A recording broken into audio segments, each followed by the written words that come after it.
Unfortunately, due to fear, because they say that fear is a hell of a drug, people are covering down, people are giving away their rights, the rights of their children, the ability for us to breathe. I mean, I don't understand. When I was born, right, and I took my very first breath, I didn't have to ask a doctor, I did not have to ask my mom or my father. I did it because it comes automatic from God. We are living in a place right now where we have to ask permission to breathe. Children are in school having to put a mask on their faces, and some of the parents are okay with it. We're sending children who are the future generation of tomorrow the message that, you know what, someone else has control over your breath, the essence of your life, of your body, of who you are, of your humanity. We're telling children that it's a crime to be human, that our faces are a bioweapon, are a threat to another human being. There's children that are scared of their own faces, their reflection, the faces of their mothers and their fathers, their sisters and their brothers, and the faces of their teachers. We can't continue going this way. I've said it numerous times, and I feel like I'm running out of words. I need people to understand this. If we don't stop this at the root, because this is like a tree, right? We need to cut it from the ground. And we need to put a new system that is run by the people and for the people, not by the globalists and their own personal agenda. This system that we have in place was set up only for a certain percentage group of people. They call themselves the elites, and I don't know who appointed them. There are the 1% that have hoarded the majority of our wealth, and we're supposed to believe that these people cared about us. If you cared about me, you would not send me down to the unemployment line and the poverty line. You know who does that? Abusers. They isolate their victims. They love bomb you. Okay? They stop you from getting income because why? If you become too powerful, you're going to stand up to them, and they don't want the people to rise up. They don't want it to rise up. Because if we do, the game is over. They have done nothing since the year 2020, but they bite us by race, political affiliation, Trump versus Biden, conservative versus liberal, white versus black, us the people versus the cops. This is all a system that has been orchestrated on purpose, because when you divide the people, you conquer.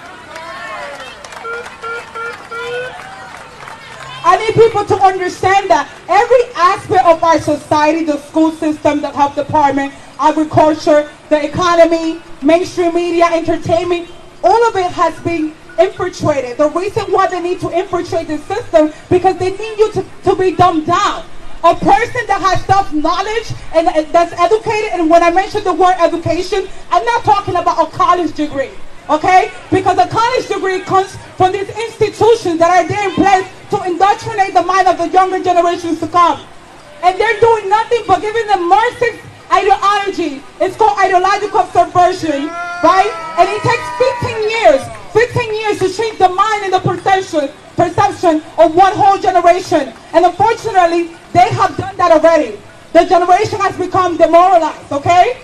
They're completely unaware. They don't use common sense. People say that you have to be a scientist and an expert to make a decision, right? But bought and paid for science and one-sided science is not science, okay?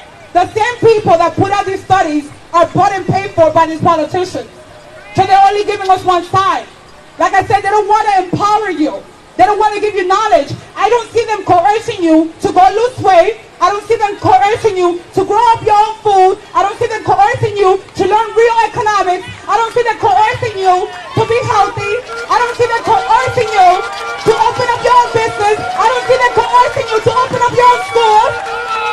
I don't see them coercing you to do things that are going to empower you. Because guess what? When the people get knowledge and power, you are a threat to the establishment. You are a threat to the establishment. And they don't want people like us. They don't want people like us to continue to stand up. Because like I said in the game, it's going to be over. We don't need to have the whole population of New York on our side. Because when there has been revolution, it can even take one person to start a whole revolution, and the domino effect happens. We don't need everyone. I don't need the whole New York population. Okay? I already have my parents that took the vaccine. God bless them. I already have family members, co-workers, employers that took this vaccine. I have nothing against you. What I need people to understand that if I don't have the right to decide what I put in my body, and someone else doesn't have the right to decide what to to put in their body, that we're nothing but slaves and cattle. And I'm not a slave, nor do I want to be a slave. I've always said that if I would have been born years ago, I would have never made a slave, because with me, if I see something wrong, I'm going to call it out. It is our duty. It is our duty as people that are aware of the agendas to try to help the other people. If they don't want to take the help, great. God bless you. But guess what? We are not going to stop fighting for our rights just because you don't want to fight for our rights. You want to be a slave? Great. You be a slave. I'm going to fight till the last breath that I have inside my body.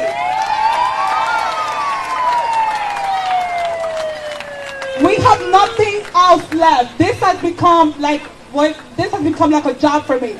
I eat and sleep and breathe and eat all of this because I just refuse. And then I think of the fact that I have a niece that just turned 3 the other day. I couldn't go to her birthday. I have missed all her 3 birthdays because of everything that has happened since we have been in this pandemic for the past 2 years, right? And I think of the future that I want her to grow up in. And when I think of that future, I don't think of masks. I don't think of being track and trace. I don't think of discrimination by vaccination status. And I don't think of the government having control of the population. I see and I want her to grow up in an America and in a world that is free and not enslaved. So listen, that is all I have to say. And we're not going to stop fighting. And if you are a teacher, right? Michael Caine, who is part of Teachers for Choice, told me to deliver this message to you guys. That we're not going to stop. Until they stop, we won't stop. I got time. I got all the time in the world. When it comes to my freedom, I have all the time in the world. Liberty or death.